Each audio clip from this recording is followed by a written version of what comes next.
Back to the Basics with Big Dave, Alabama's voice for canning, homesteading, and self-reliant living. The lights might go out, but we don't. This is your guide, your neighbor in the know, your host, Big Dave.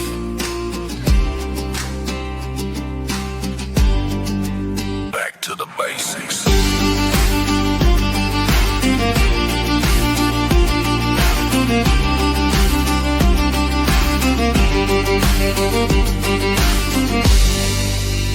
And welcome into Back to the Basics with Big Dave.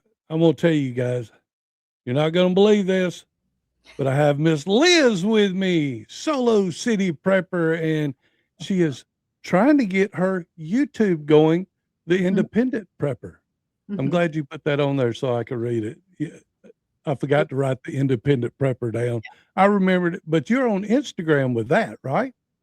Yeah, it's real confusing and I have to put it together, but I like the name Solo City Prepper, but I came up with the Independent Prepper first. So on IG and Facebook, I'm the Independent Prepper, and on TikTok and YouTube, I'm the Solo City Prepper. So that's why I put both of them up there for you.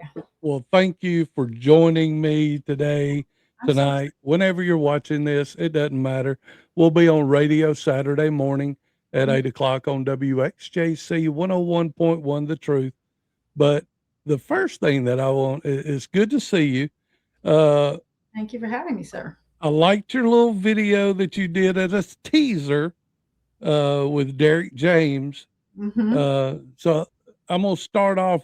Tell me about how this going across the U.S.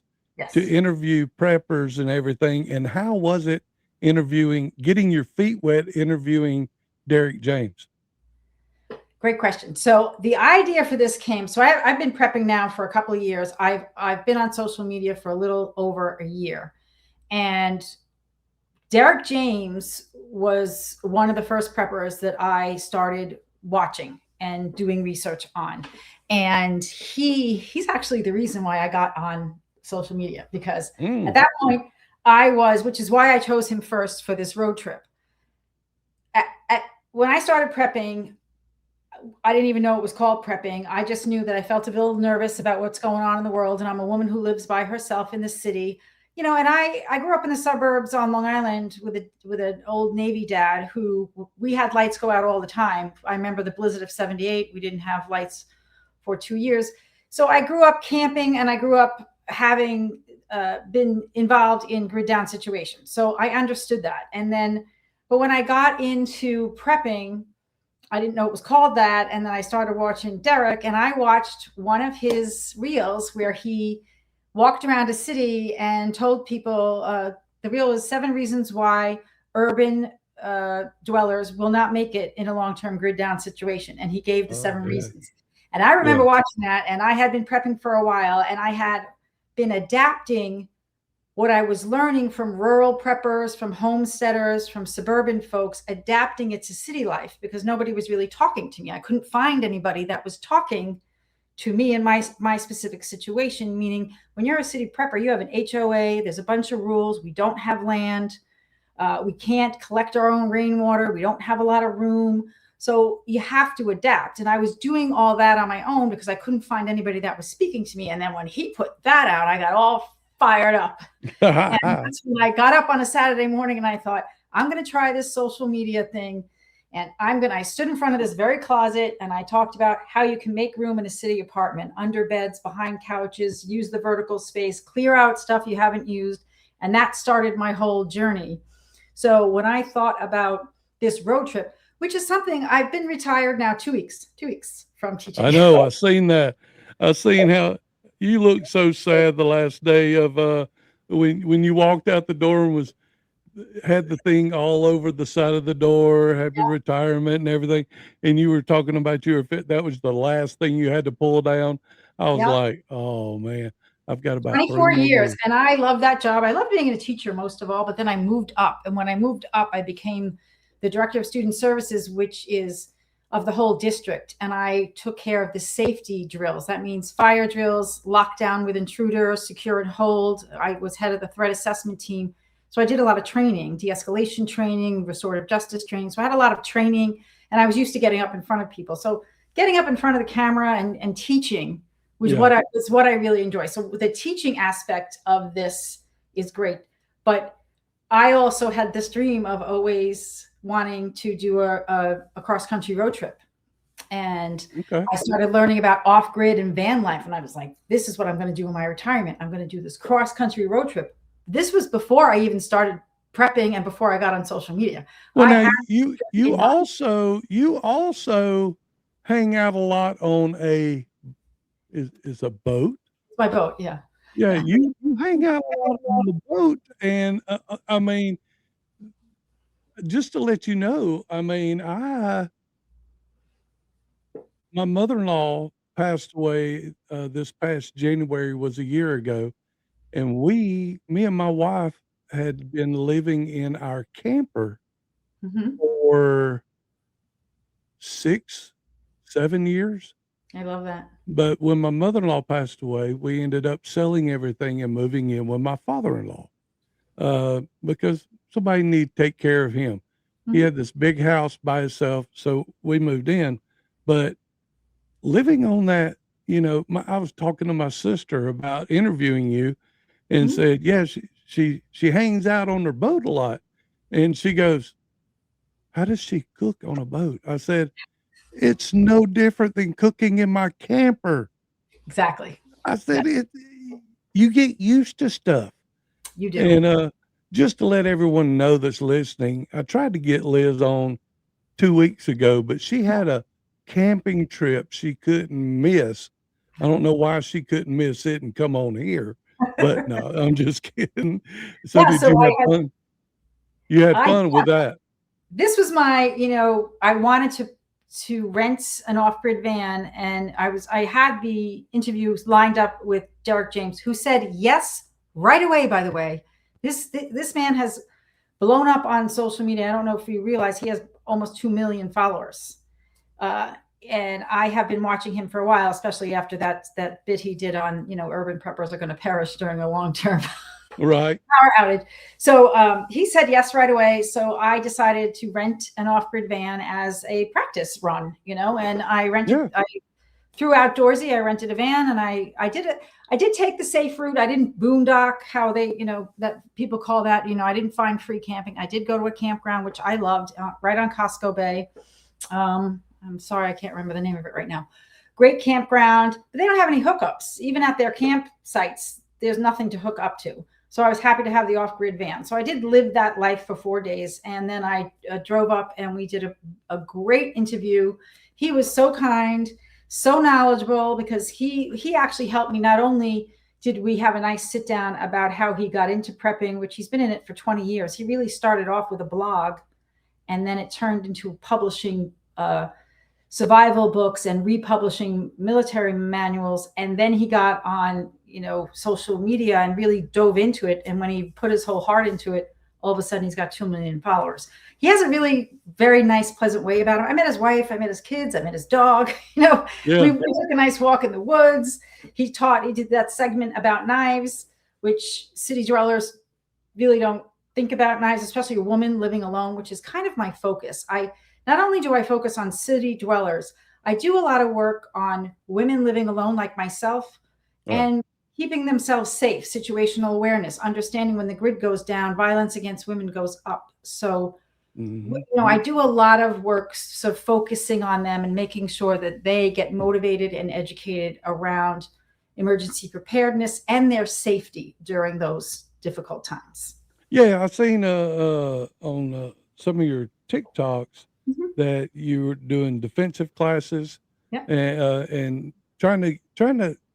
One of them that really stood out to me, and this is the fun part of the reason I like to interview, is because I have a list of stuff I want to talk to you about, but then you go one way and I have to follow.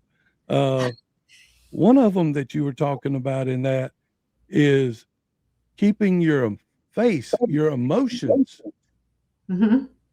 making sure that you're not putting out what you are feeling inside so that the other person doesn't realize that you are scared to death, but you're composing yourself where, hey, you know, you're going to hold yourself high, even though you're scared to death. There's actually two ways to look at that. There's one way, that is one way. So when somebody's, because I just had another escalated incident happen to me at Sale Boston. And there's two ways to do that. One is to stay neutral, to let them know they're not getting to you, like you're describing, they're not getting to you. Yeah. And the other one is making sure you are holding yourself as an active listener, meaning they feel heard. Because when somebody is escalating and getting upset, if they don't think anybody's watching or anybody's listening, or you have a face on like, come on already, I don't really care, they get louder and it escalates them. So there's space between holding your own, but also having a bit of empathy and sort of seeing them from like, what happened to them today? Why are they overreacting and coming at me when I don't deserve this? This isn't my problem. This is a them problem. I want to have sympathy. I want to have some empathy, but I also want to keep myself safe. There's a little balance that you have to play there when somebody is getting escalated. And I know that we've all seen more and more escalated incidences, people just overreacting. And I think it's because there's an underlying sort of frequency or a feeling out there of just fear and feeling unsafe. And every day we get up and there's something else in the news that you don't know, you never thought would happen, or you don't understand it. And I just think people are really on edge, especially people in the city. I'll tell you. Well, when we come back, we are going to talk more with Liz, the independent prepper on YouTube and the solo city prepper. The other way around. Oh, well, we'll figure it out during the break, and we'll come back in just a minute. Hold up, guys. We'll be right back. If you trust the government, I don't trust you. Nothing personal. I just know you don't do any research. Back to the basics with Big Dave. Back to the basics with Big Dave. Contact the show. Email bigdave3xl@gmail.com.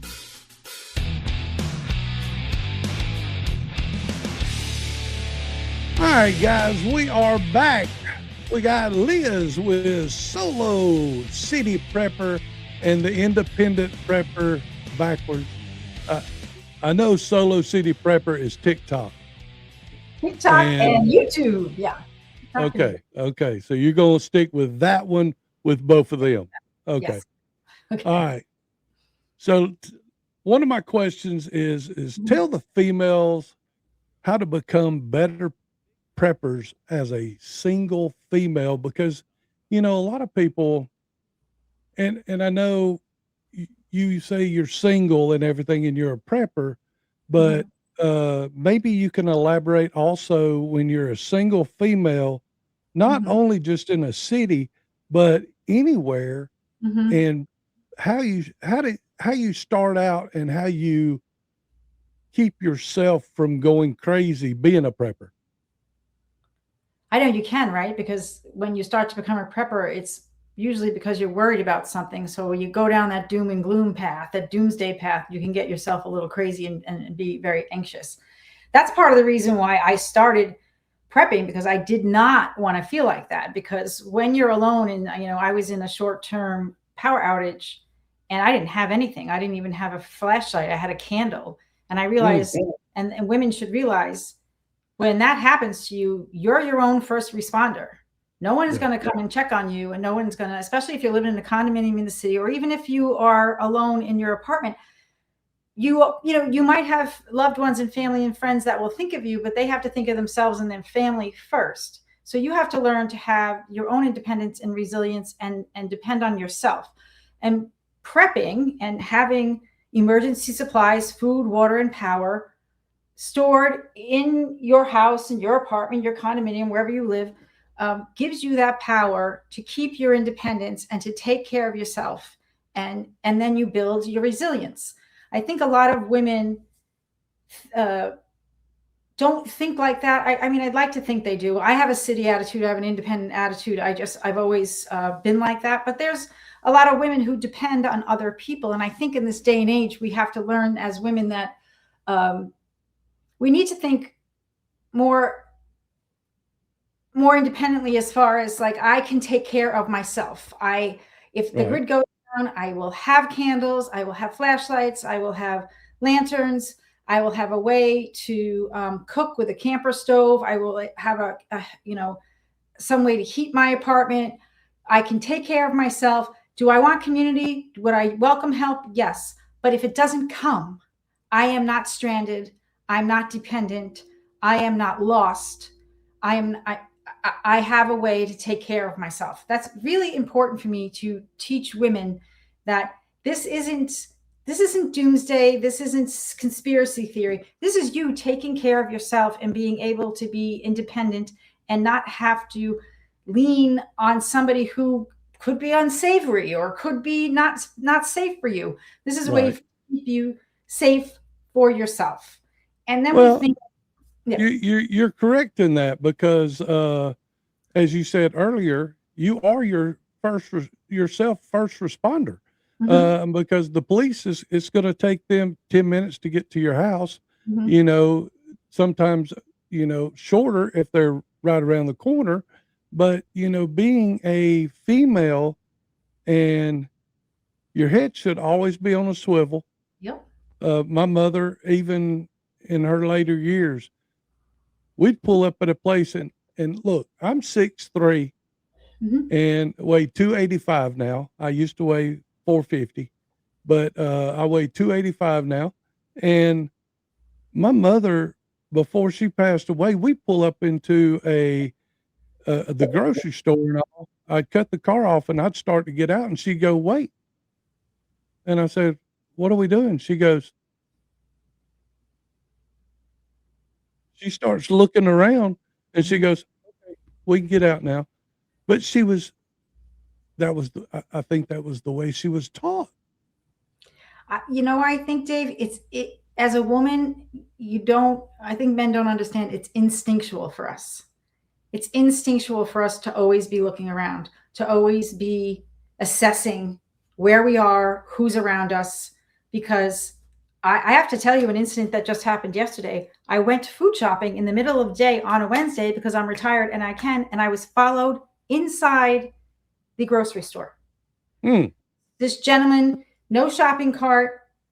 I came down the aisle. He stopped. He gave me one of those look up and down, and everyone out there knows what I'm talking about. It wasn't the nice kind of look up and down. I was like, okay. And I kept on walking. Went down the next aisle. He came walking down the aisle again. I went down a few other two other aisles. I turned. I looked back because I was, you go down an aisle and you forget, oh, wait, this isn't the right aisle. I turned around. He's right there. No shopping cart. So right there, I'm like, I'm being followed in the middle of the day by a guy. So I took out my phone. And I know you're not supposed to do that. I don't want like the escalation and all that. But my instincts told me if I take out my phone and bring it up, he might. And he immediately, as soon as he saw me do that, he took off and I lost him. But I was followed just yesterday. This is how women have to be. And I do believe it is happening more and more. So you're right. It's called situational awareness, having your head on a swivel, reading the room like your mother-in-law. Is that your mother or your mother-in-law? My mother. Yeah. She sits in the parking lot and she reads the level of the parking lot. Is there anything going on? Pockets of anyone that she doesn't like to look at? Every time I leave my car, every time I've even rolling out of when I went out of the grocery store yesterday, I did not go out my regular exit. I went out a further exit and I went out my car from a different angle, not from the door. I made a plan and I found a different way to my car. And when I got to my car, you open your car door, and every lady knows this. You pull the cart between you and the open door so nobody can get at you, and you put your bags in. I'm sure your mother did that. Or even if you open up the trunk, every woman looks around. Every man's just head in, put the groceries in. Every woman looks around first as she's putting her groceries in. It's innate because we've had to deal with that our whole entire lives. I've had men at work put their hands on me, when I've had other jobs, come up behind me and put their hands on me. It's just something every woman uh, innately has, because unfortunately, we have had to, and I do think it's getting a little worse, which just, the way that, I don't know, society, men and things are a little bit more acceptable than they used to be. I So I think just, it is getting worse. I think it's getting a lot worse. I know, as a man, my mother even, like I told you, my father passed away when I was one. My Mhm, mother taught me I'm the one that walks the closest to the traffic. mhm, When we, my wife now, after almost 33 years of marriage, we go into a restaurant. She knows that I'm facing the door.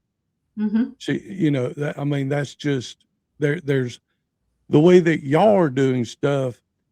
I think we also need to teach our young men mhm, the right way of doing stuff also, mhm, but I think it's cool that you're teaching the women that mhm.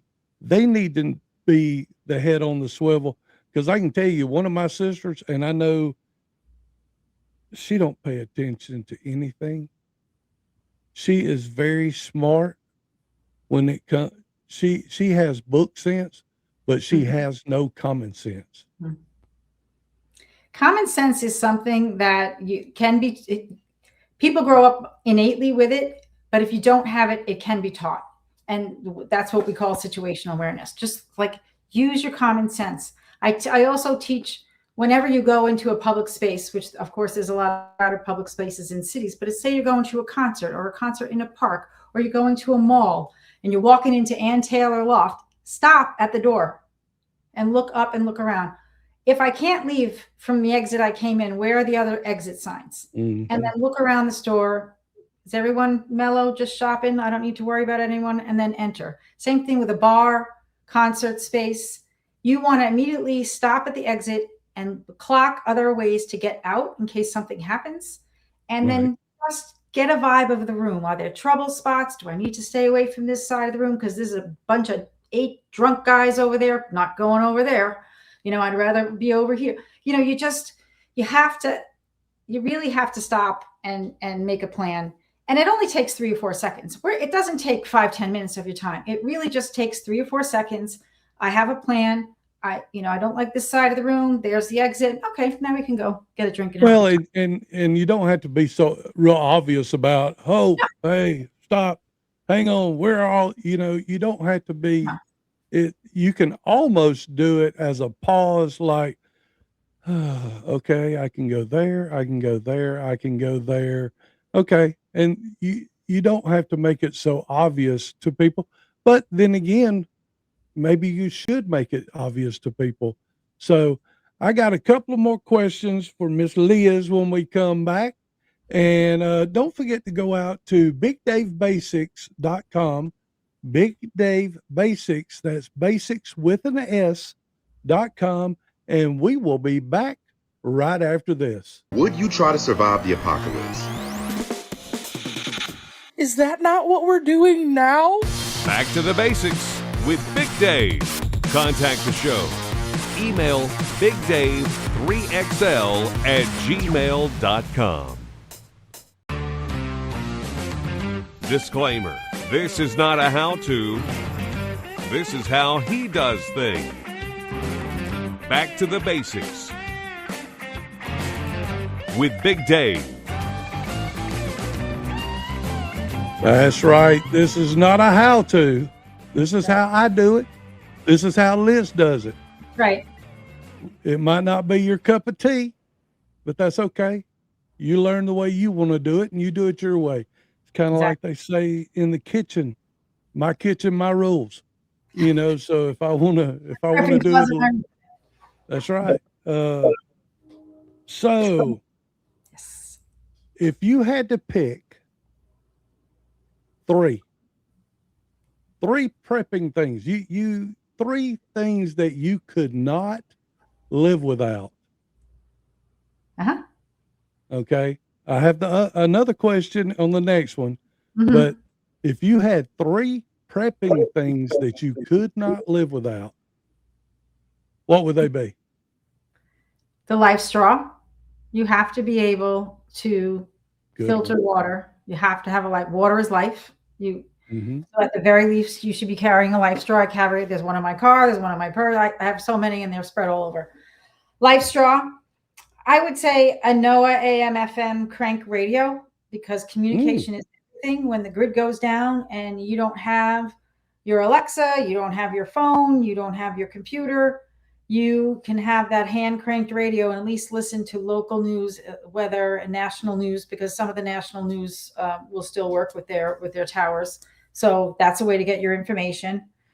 And third, probably a good medical kit, to be able to Okay. take care of yourself if something, goes wrong or you cut yourself.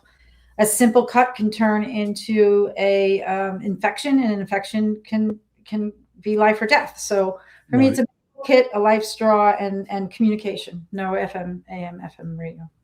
So life straw, communication. That's three good ones. Mhm. We're on the internet, so I'd have to say one of mine would be a pew pew. Yeah. That, to me, that's a given. You know what I'm saying? It's kind of Yes, like and go ahead. I was just going to say that, to me, that's almost like putting on a pair of pants or putting a shirt on, Mhm. but because I carry one every day, and it's hard, especially when you're going places that you go, oh, I can't carry it here. Another question I have for you is, seen one of your videos talking about we're not at it yet, but we're going to have a shortage of food. Do you still believe that? I believe we're going to get to a point where it's going to be noticeable on the shelves. I don't know if it's going to be a full-on crisis, but I think it's going to be noticeable on the shelves and with prices. So the fact that I have enough canned goods already stocked up, and that if it comes to bear that I go to the grocery store and there isn't enough on the shelves, I have enough at home that I'll leave what's on those shelves for folks that need it. I'm not sure. We talk about the Strait of Hormuz, we talk about the economy, we talk about the fertilizer. Do we really truly see any of it happening now? I see people on the internet looking at. I just saw somebody I follow.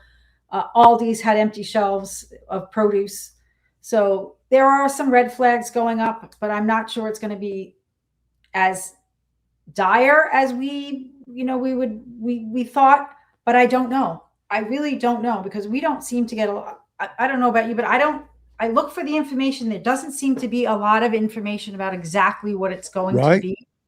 And that's what keeps that level of fear, the constant level of fear that we have to sit in. And it's just, it's such an anxiety-ridden way to live. So it is. One of the things that, in my garage out here, I have about 85 pounds of pasta. And I'm sitting here thinking, okay, I got my son, I got my daughter, my son-in-law, they're 4 boys.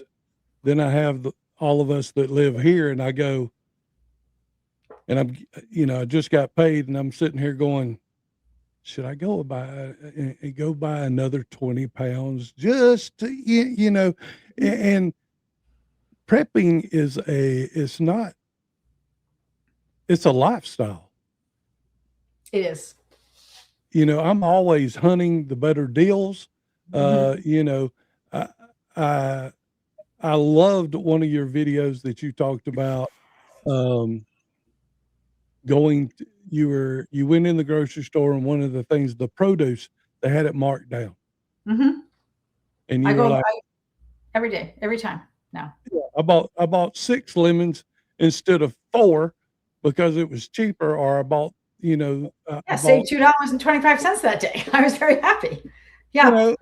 And it's crazy because, my wife gets mad at me because she go ahead and buy it. We need it. And I'm like, well, I don't know, not yet. She's like, hanging on to the money, son. Let's get it. You know, Mhm. it took me 3 years, and we'll talk about that later. But I'm always, last week I had a guy from North Georgia. He's a pastor, and he's been a pastor for 28 years, but he's a prepper. And a lot of his congregation is a prepper. That's It's great. not a cult, okay? It's not a cult, but he's just trying to teach the young ones in his congregation that you should prep. You Mhm. know, it our grandparents, our great grandparents, everybody did it during the summer. You prep for what? Winter. Mhm. And you, as a female, doing it by yourself. Number one, I just met you tonight, but I'm proud of you. Watching your videos, I am very proud of you. Number one, you're taking the chance and you're going to go across country. Tell us Mhm. more about that. We got about 4 or 5 minutes. Tell Sure. us more about what you're going to do and who you're going to talk to. Sure. So first of all, like I told you earlier, this was a dream of mine to begin with. I definitely wanted to do a cross country trip. Originally was thinking about an RV, but I like the whole idea of being off grid and independent, being resilient and independent on my own. Sorry, my light just went off. And That's all. and so that was already in play. That trip, that was already in play. What I want to do with this prepping is to motivate and educate. So I want people to listen to me sitting down and talking with preppers from across the country. I have 10 commitments. I have Rogue Preparedness, Kay and Karen, and I'm sorry, she's out of Utah. I have Mother Prepper in California. I have Larry from Sedona. There's a group of them that I've already said yeah. Every time I ask, somebody says they say yes. Like you said with your radio show, they like to talk because they're very passionate about this. But I specifically chose people from families, people from the suburbs, people, the urban prepper from the city. Rogue Preparedness lives in the suburbs. I wanted to showcase preppers from all walks of life, from all family structures, to show that anybody can prep. You just have to prep from where you are for where you are for what could be coming. Like yourself and others that live in the South, you have to worry about hurricanes and tornadoes and floods. Mm-hmm. Florida, we worry about floods. New York, we worry about nor'easters and storms and hurricanes. So you Right. have to prep where you are. So my hope for this series across the country is to motivate and educate people who are beginners, people who don't think there's a need for it, or who are thinking about it and feeling very uneasy, to learn from the show as I move along. And then I'm also going to do some travel content. I'm going to show the national parks, because I would like to see this country before we drill in all the national parks. And before we, maybe the face of the nation changes, I would like to go see all the beautiful things and have aha moments and feel joy and happiness, because I love this country and I want to see all the beautiful parts of it, because I've spent most of my life just in Northeast in New England. I haven't really traveled that much in the United States.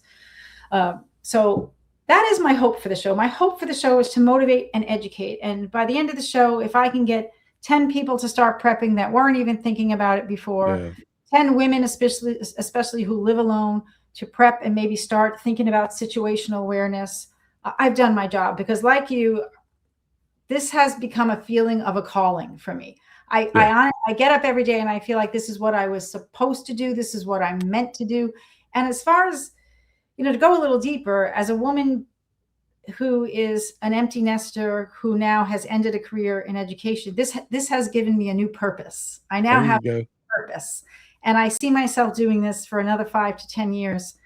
This is my purpose now. This is my calling now. I felt the same way about teaching children. I feel the same way about teaching adults about prepping. How long do you think it's gonna? How long of this are you gonna do? Do you know yet? When I hit the road, I'm trying to hit the road in September. I am looking for a van sponsor. I'm hoping I can work something out, because the van is almost like the show, the co-host of the show with me. The van goes everywhere. The van I use as a backdrop. So I'm been sending out some proposals. It depends on, if that road trip is probably going to take me at least 8 months to 8 to 10 months. Okay. And if the show takes off and it's a good showing on YouTube and YouTube, you can monetize and YouTube can make money for you. If it becomes popular and I believe people want more, I will continue.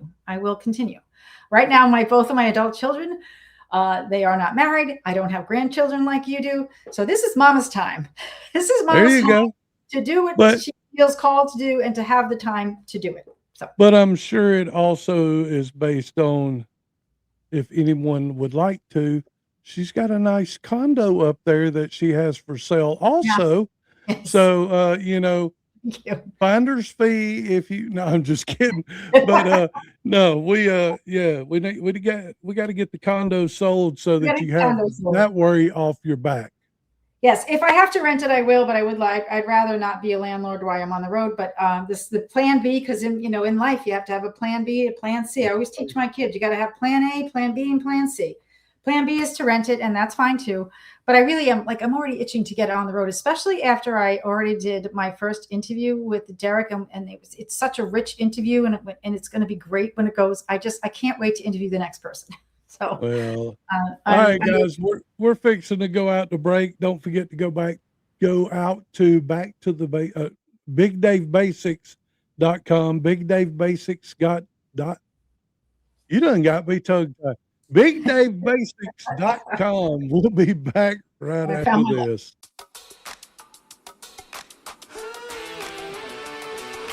This is just a reminder that you and I are adults, so go do your adult things today. Be mature. Back to the basics with Big Dave.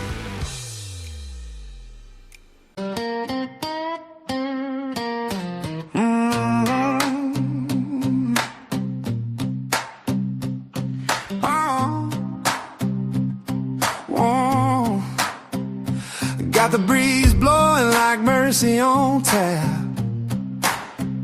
You turn my worries to worship, how about that?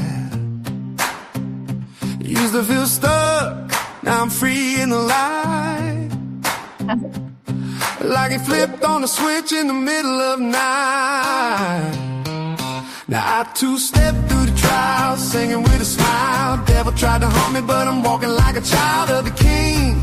Yeah, my joy ain't store-bought. It's built from the word and the wars that he fought. A little grace, a little grit, a little fight and won't quit.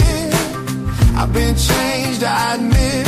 Now my soul just won't sit. Favorite part. My feet on the rail and my heart in the sky. God been so good, got me testifying high. Got my Bible in my hand and my soul feeling trouble. Grace in my cup, this a back porch revival. Like all right, guys, welcome back into Back to the Basics. I love seeing the people's faces when the first time they ever hear that. That's by my son-in-law, Jason Martyr. You can find him over on Spotify. Also, he'll be in the link on YouTube. But right now we are talking to Liz with the city prepper and the independent prepper. Fixing to take a big tour. So I am. Let's see. The last question. Sure. The big question of the night. What is the best prepping invention in your lifetime? So I have thought about it, and since you gave me some time to think, I want to say these smaller solar generators that have really only been around, I would say, for the past 10 years or so. 10, maybe 15 years. We didn't have them. When I grew up and we ran out of power when I was a kid, it was always gas generators. Gas generators are loud, they smell, they're dangerous. If you're a city woman living in the city and you want something small and compact, it's light. They've really done a great job. It's light. You can keep it charged up. And then when the grid goes down, if you have an issue, look how small this solar panel is to charge it up. They're not heavy. you put that out. It's got a kickstand. They're not heavy. There's many of them. Many companies make them. I just happen to have this company here for Patriots, but many companies make them now, and it really is such an innovative product to have if you are a city dweller and you say you're living in a studio, you're living in a small apartment in the city. This is not a very big item, and they're not that expensive. And you can plug in that means you're going to have your phone charged, your laptop charged. You're going to be able to have a lamp. You're going to be able to have power and keep things charged while you're in a grid down situation. And the cool thing about that is if you blacken out your curtains where nobody can see in, right? Nobody knows that you have power on in the house. But if you have a generator that's running in your back door or out in the backyard or the side, they know you got power. So what's the first thing they're going to do? Not, hey, can I come in and charge? And that's not the time that you want them to be in your house. And I'm glad you brought up blackout curtains, because that would probably be my second invention, although I'm not sure how long they've been around. Blackout curtains for somebody living alone living alone anywhere or in a blackout situation. You do not want people to know that you have things like generators, that you have even candles. You don't want people to know that you're inside and thriving. I tell my ladies, that's security. You don't want to know people. Let your windows cannot be glowing. So, because when people are desperate, they're going to look for light. Light means life, and life means food and water, and they're going to come to where you are. So you don't want to get, especially if you're living alone in a grid down situation and you're on day 5, 6, or 7, and it's for some reason you can't leave the city because the bridges and the roads and everything's clogged up with cars sitting there, and you can't get out, and you have to stay, secure yourself in place. The last thing you want is any light coming out of your window. So blackout curtains are my number one security item for folks. Well, and also candles. I mean, candles are good. Now, don't get me wrong, but they're also dangerous. Yeah. Especially like you and I, we both have dogs. Dog could jump up on the counter or on the coffee table or wherever you have your candle out at. And the next thing you know, and this goes to another one of your TikToks that you had, you need to check your fire extinguishers.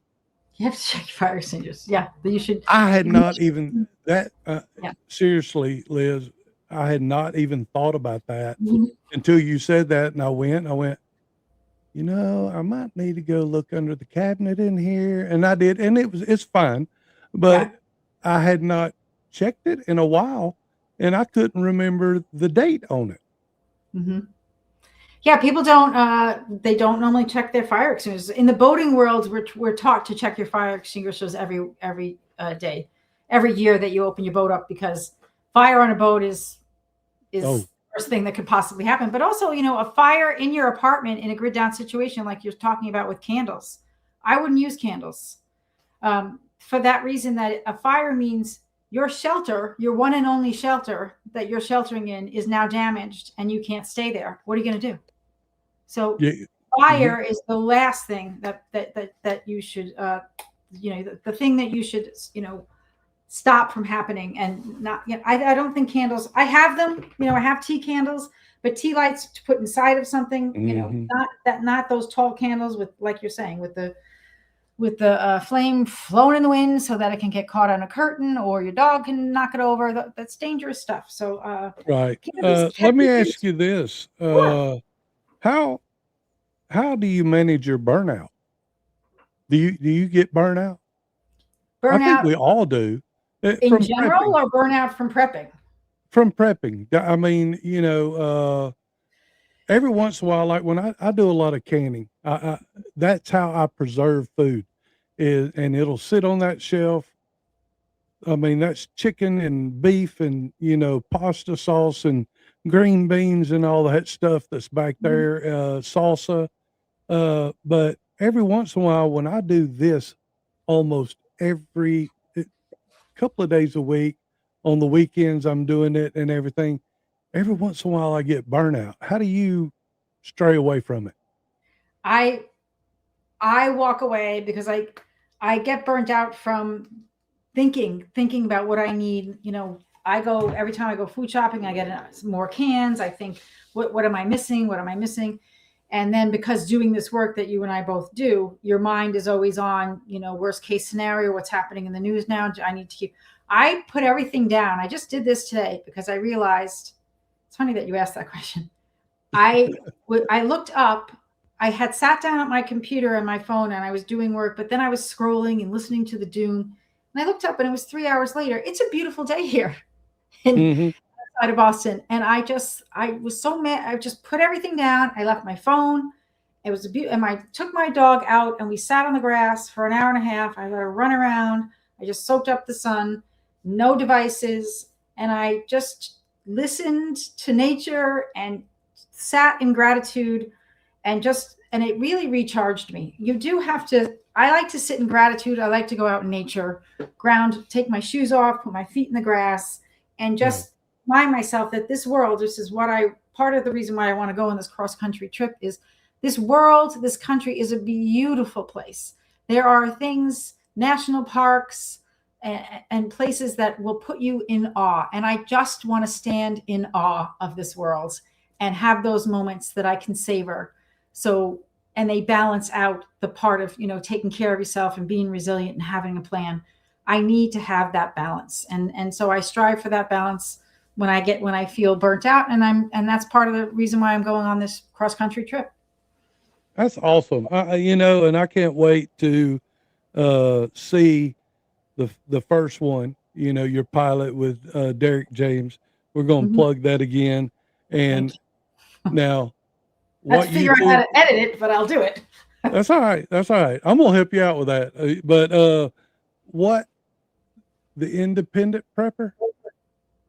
The independent prepper is Facebook and Instagram, and the Solo City Prepper is YouTube and TikTok. Okay, Solo City Prepper. So go out and find it on Solo City Prepper on YouTube. Yes. I'm not even going to push the other ones right now because we got to get your pilot once it's up and running. Make sure you send me a message once it's up and running. I will. And I will put it out also on my YouTube and my Facebook and all that. Thank you so much, Dave. You've been great. I don't have a problem promoting other people because I hope other people promote me. That's right. But I might come to you and interview you for my YouTube channel. I don't want to come with you. You can show me how to can. I don't know how to can. I never learned how to do that. I love it. I love it. That is the most fun. Oh, I was fixing to say something that don't need to be on radio. But that is how I decompress. I decompress with that. Liz, thanks for coming out today and being on the show.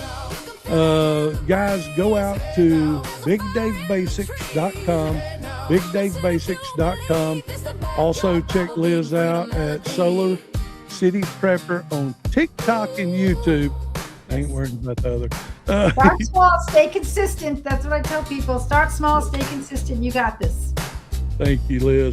All right, guys, we'll see y'all next week. 2 Timothy 1:7, for God has not given us a spirit of fear, but of power and of love and of sound mind. Don't be scared, be prepared.